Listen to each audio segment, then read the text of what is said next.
समुद्र मंथन, एक दिव्य संघर्ष और विजय की कथा। आइए जानते हैं समुद्र मंथन के बारे में। एक बार स्वर्गलोक में देवताओं के राजा इंद्र अपने शानदार सिंहासन पर विराजमान थे। उनके चारों ओर दिव्य प्राणी एकत्रित थे।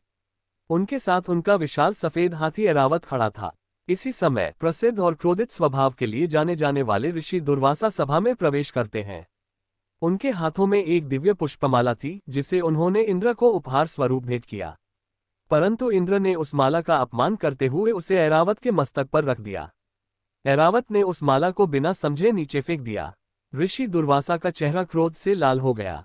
अपमानित होकर उन्होंने इंद्र को श्राप दिया कि तुम्हारा अहंकार तुम्हें सर्वनाश की ओर ले जाएगा। अब तुम्हारी शक्ति क्षीण होगी और देवता अपने दिव्य बल को खो देंगे। आकाश में अचानक काले बादल छा गए, बुरी घटनाओं के संकेत मिलने लगे और इंद्र ने अपनी शक्ति का ह्रास होते हुए महसूस किया। अपने खोए हुए बल और सम्मान से हताश इंद्र देवताओं के साथ भगवान विष्णु की शरण में पहुंचे। विष्णु, जो सर्प शेषनाग पर विराजमान थे, शांत और सुदृढ़ दिखाई दे रहे थे। वे क्षीर सागर के बीचों बीच थे और उनका धैर्य और दिव्यता स्पष्ट थी। इंद्र ने अपनी व्यथा सुनाई और विष्णु ने सुझाव दिया, समुद्र का मंथन करो। उससे अमृत प्राप्त होगा जो तुम्हें अमरता प्रदान करेगा। विष्णु के शब्दों में शांति और शक्ति दोनों ही प्रकट हो रहे थे, जिससे देवता एक बार फिर आशान्वित हो गए। देवता और असुर, जिनमें सदा से शत्रुता रही थी, एक अस्थायी समझौते के लिए एकत्र हुए। दोनों पक्षों के बीच अविश्वास स्पष्ट था, लेकिन अमरता की इच्छा ने उन्हें इस असंभव समझौते के लिए राजी किया। असुरों की आंखों में अमृत के लिए लालसा और लोभ साफ झलक रहा था। देवताओं ने असुरों को इस मंथन में साथ देने के लिए राजी कर लिया, ये जानते हुए कि यह एक कठिन और खतरनाक प्रयास होगा। मंदराचल पर्वत को समुद्र में मंथन करने के लिए मथानी के रूप में स्थापित किया गया। वासुकी, विशाल नागराज, मंथन की रस्सी के रूप में इस्तेमाल किया गया। देवता नागराज के एक ओर खड़े होकर खींचते हैं, जबकि असुर दूसरी ओर से खींच रहे थे। दोनों पक्षों के चेहरों पर मेहनत और संघर्ष के भाव स्पष्ट थे।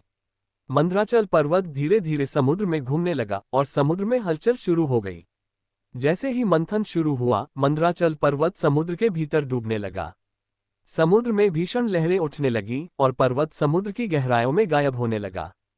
देवता और असुर दोनों असहाय दिखने लगे। तभी भगवान विष्णु कूर्म अवतार धारण करके प्रकट हुए।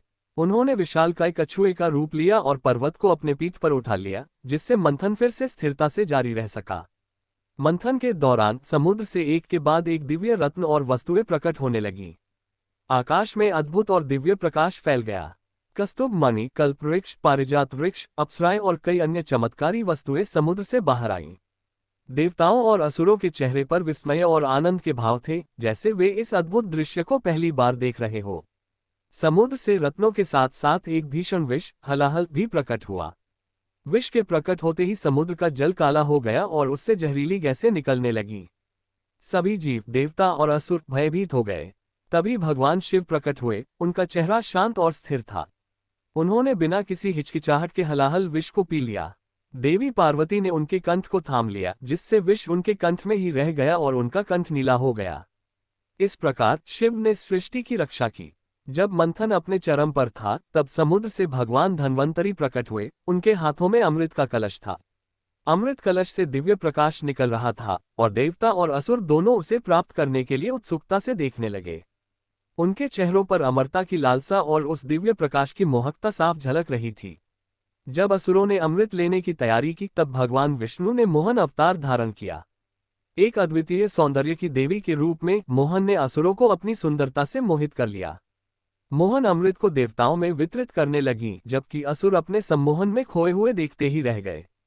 उन्हें एहसास ही नहीं हुआ कि वे अमृत से वंचित हो रहे हैं। अमृत पान करने के बाद देवताओं की शक्ति पुनः लौट आई। उनके चेहरों पर दिव्यता और ऊर्जा की नई चमक थी। असुरों को जब अपनी हार का एहसास हुआ, तब वे क्रोध में भर उठे, पर अब कुछ कर पाने में असमर्थ थे। अमर देवताओं के समक्ष वे शक्तिहीन हो गए। देवताओं के चारों ओर एक दिव्य आभा फैली हुई थी, जो सत्य की विजय और अधर्म पर धर्म की जीत का प्रतीक थी। समुद्र मंथन की यह कथा हमें ये सिखाती है कि कठिनाइयों और संघर्षों के बावजूद धर्म और सत्य की विजय अवश्य होती है। वीडियो पसंद आई हो तो लाइक, सब्सक्राइब करना न भूलें। धन्यवाद।